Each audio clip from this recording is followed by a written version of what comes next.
It all started on a seemingly ordinary day when my wife informed me that she would be home soon after her shift at Walmart, where she was an assistant manager. Her workday was supposed to end at 7 p.m., but when the clock struck midnight, she still wasn't home. Concerned, I tried to contact her through calls and texts, but no response. I decided to go to her place of work to check on things. I needed to go to the Walmart convenience store, which was about 20 minutes away. Upon arriving at the Walmart, I saw her car in the parking lot. As I got closer, I saw that there was no one in the car. I parked my car and walked into the store, heading towards her department. I looked around the room, but didn't see her or anyone else. The store seemed empty. A few of her coworkers noticed me and greeted me, and I responded to them. After that, I headed to the back of the Walmart store. I'd assumed that she had to stay late during her shift. With that thought in mind, I headed to the back of Walmart and entered the break room, but did not see my wife. Continuing my search, I go to where the merchandise is unloaded from the trucks, but she wasn't there either. Returning to the main entrance, I noticed her coming out of one of the side exits of the Walmart. She was accompanied by a man. They walked hand in hand, heading towards his car in the parking lot. My heart raced, but I knew I had to pull myself together. Despite the surge of emotion, I instinctively reached for my phone and started taking photos. Without saying a word, I kept a safe distance. I decided to follow where they were headed. They walked over to his white SUV, got in it, and drove across the parking lot. The man stopped next to my wife's car, and she got out and took something from her car. As soon as they drove away, I quickly headed to my car, which was parked some distance away, and decided to follow them further. Their first stop was a gas station. They both went inside briefly and got back in the car, then drove on. After pulling into the gas station, I lost sight of them for about 10 minutes due to dense traffic preventing me from getting close to the turnaround point. Fortunately, luck was on my side this time. After about another 15 minutes or so, I managed to catch up with them again. He ended up directing the car into the parking lot of the hotel, more specifically, the Econo Lodge. He picked a spot not far from the hotel lobby. Both of them got out of the car and walked into the lobby, and I followed them. I estimated how long it took, got the license plate, and calculated the remaining time of her shift. According to her, she was supposed to finish at 7 p.m. These thoughts swarmed in my head, and my anxiety grew. What did he want with my wife?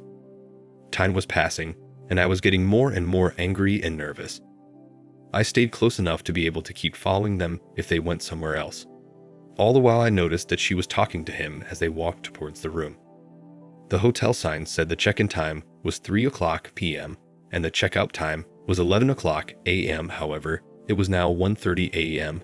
and there was no one coming out of their rooms. There were about 5 people in the hotel lobby, all sitting engrossed in watching TV. When the door swung open, I noticed that both of them were still fully dressed. After they entered, the door closed with a click. At that moment, I kind of froze in place. Should I burst in and knock on the door? But I didn't.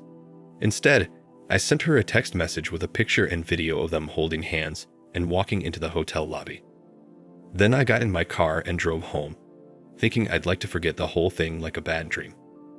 Later, my wife came home too, and the barrage of questioning began. When asked why I was following her, I replied, "You said you finished work at 7 o'clock p.m. I don't think we should discuss this. I have decided to separate and intend to file for divorce." Stunned, she became speechless at my words. Then she asked, "Can we talk?" To which I firmly replied, "No, there is nothing to discuss. I have proof of your infidelity, and the only thing you can do is to leave." In response, she said, "I have nowhere to go." I held up my hands and replied, "That's not my problem. If you decide to stay here, I'll change all the locks so you can't get in. Start looking for a new place to live. In the meantime, I intend to go to bed since I've been up all night." Now our paths have parted. She leaves and I walk to my bedroom. When I woke up, I noticed that almost all of her clothes were gone. I looked out the window and saw her car was not in its usual place. I figured she must have entered the apartment while I was sleeping.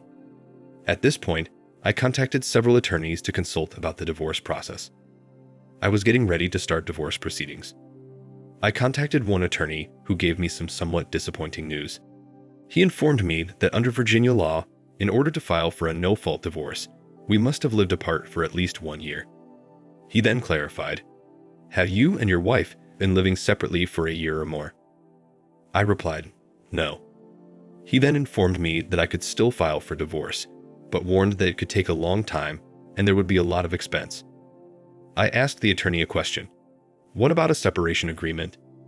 He informed me that the state of Virginia does not have specific laws on separation agreements. The option is that I can either file for a no-fault divorce or a no-fault divorce. After speaking with the attorney, I decided to file for divorce. My wife was absent and I was unable to serve her with the necessary papers. Therefore, my only option was to go to court and file a petition. My wife called on the phone and asked if she could come home. I replied, "You can come back, but you have to realize that I am filing for divorce, and my position remains unchanged." She said she had nowhere to go. I also suddenly realized that I don't have the means to initiate a divorce right now. I informed her, "For now, you can use the guest bedroom." A few weeks passed and I visited my attorney's office and filed for divorce.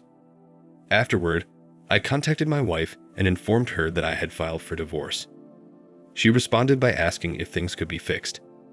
I told her that there were no options for reconciliation because of everything that had happened. I made it clear that there would be no forgiveness and the possibility of another chance. I couldn't accept that she cheated right in front of me. The image of this betrayal lingered in my mind for a long time. I tried to understand the reasons behind her act, especially considering the vows we had taken to each other as spouses and the promises of fidelity. At first, I wanted to salvage what we had, but the gravity of this transgression overrode everything. At this point, she started crying and apologizing, saying she couldn't imagine life without me. I told her that it was impossible to get our relationship back. "You betrayed me. After your cheating, I would rather be alone than spend time with you." I told her, "You can use the guest bedroom temporarily until you find a place of your own." In response, she said, "I can't find one." I then tell her, "You have options. Go to your parents, go to the guy you cheated on me with, or save up for your own place." She starts talking about the guy she cheated on me with, stating, "I'm not seeing him anymore." At this point, her emotions take over and she sobs, begging me to explain why I'm putting her through this, and that there was no way she expected me to take that step. In response, I said, "You have to realize that your actions led to these circumstances.